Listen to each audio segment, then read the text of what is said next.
They annoy all of us, but they work really well. I'm talking about exit intent pop-ups. And in this video, I'm going to show you how you can run an A/B test on your site to see if it's worth adding and keeping an exit intent pop-up. Now, I'm using Webflow in this video, but if you're using something else, just go to our channel. We have tutorials for everything. Now, first things first, when should you actually add an exit intent pop-up? I would not really recommend adding one to, let's say, the homepage of a SaaS application, but where I think it's a great idea is on a blog, like what we have right here today, in order to increase your newsletter signups. So that's what I'm going to build. And right now on this site, we have in the footer, subscribe to newsletter. Now you should probably have it somewhere a little bit more prominent, perhaps in between latest posts and the article. But in this case, we don't.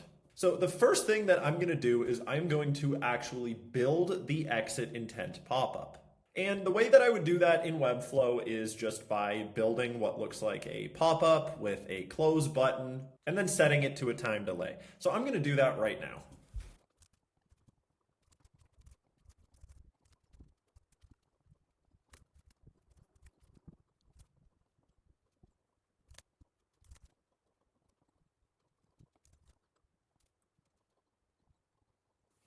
All right, so our exit intent pop-up has been created. So as we can see here, we are on the post and everything looks fine.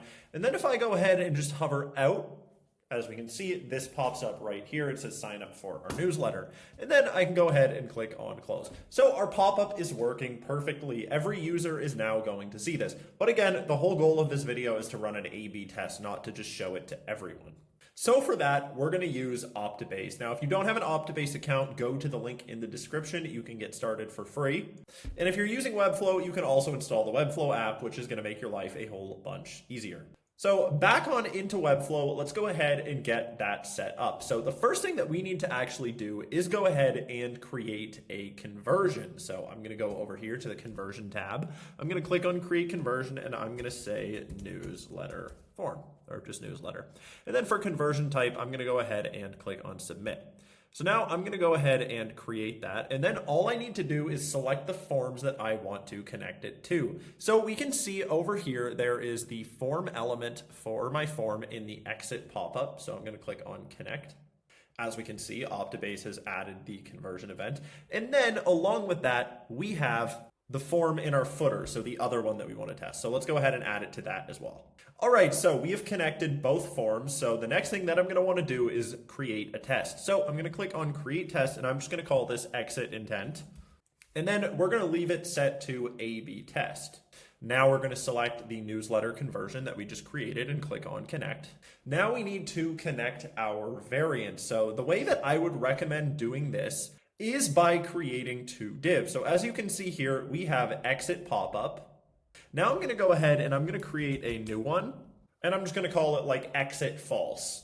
And finally, since the visibility of our pop-up is controlled, I'm actually going to want to wrap this in one more div. So I'm going to go ahead and just wrap that in a div and I'm going to call it exit true. So now we have our two variants. One is exit true, which contains the pop-up in it, and one is just a div. It has absolutely nothing in it. So let's go ahead and create new variant, and I'm just going to call this one true. Now I'm going to make another one, and I'm going to call it false. Now we can connect the variant, so I have true selected. I'm going to click this, and then I'm just going to click on connect. As you can see, variant successfully connected. And if I go to settings over here, we can see that it was connected. So now I'm going to go back to the false variant and I'm going to select the exit false and I'm going to click on connect. So now our variants have been connected. The next thing that we're going to want to do is we are going to want to set this to active so that it is officially running. So now I can hit publish on my Webflow site and I can open it in a new tab. So I'm going to go ahead and just try out this form right here. And then I'm going to go to the Optibase dashboard. So you can actually track this through the Webflow app. There's no need to go to the dashboard, but I like to. Now, as we can see in our conversions tab, one event has been detected. So we successfully connected our conversion. And then if I go to the test, we can see there's two variants. One user has been tested. That is the one that I just tested.